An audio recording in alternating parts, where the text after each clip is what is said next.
Hello बच्चों। Question में लिखा है two identical wires are stressed by the same tension 100 newton and each emits a note of frequency 200 hertz. If the tension in one wire is increased by 1 newton, then what is the beats frequency? तो देखो बेटा, जो frequency हम लोगों के पास होती है F किसी भी स्ट्रेस्ड वायर में, that is n by 2l into root of p by mu.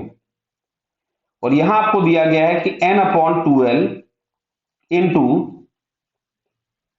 100 upon mu, ये जो वैल्यू है वो 200 हर्ट्ज के बराबर है। देखो दिया हुआ है प्रोड्यूस 200 हर्ट्ज। अब अगर हम टेंशन को 101 कर दें तो फ्रीक्वेंसी क्या होगी? तो इसको हम लोग खुद भी एफ डैश लिख देते हैं। It is an upon 2l। Tension हमारे पास 1 हर्ट्ज बढ़ा, 1 न्यूटन का टेंशन बढ़ा दिया। अच्छा, क्या मैं इसको ऐसा लिख सकता था N upon 2l into root of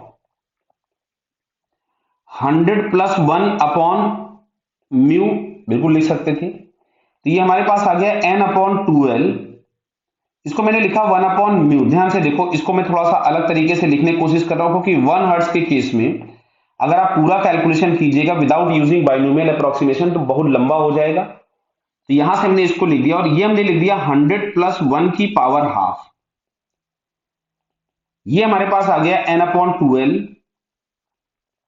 root of mu. इसमें से मैंने 100 बाहर निकाला, रूट 100 ही बाहर निकलेगा इवन।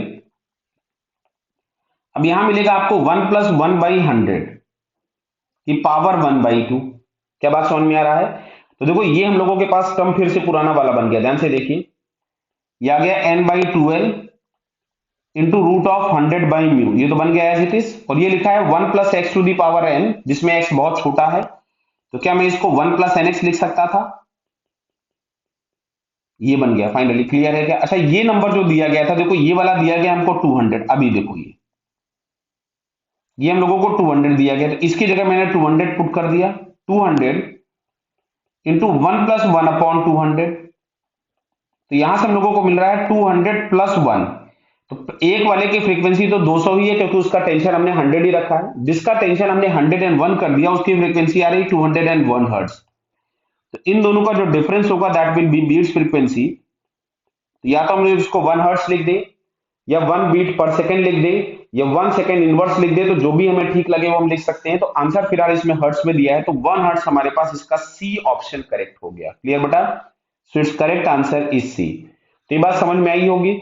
कभी भी बहुत छोटा वेरिएशन हो और पावर में रूट में हो, क्यूब रूट में हो, क्यूब में हो, पावर 5 हो, तो वहां पे हम इस तरह के बाइनोमियल अप्रोक्सीमेशन यूज करने की कोशिश जरूर करेंगे। क्लियर बेटा? All the best.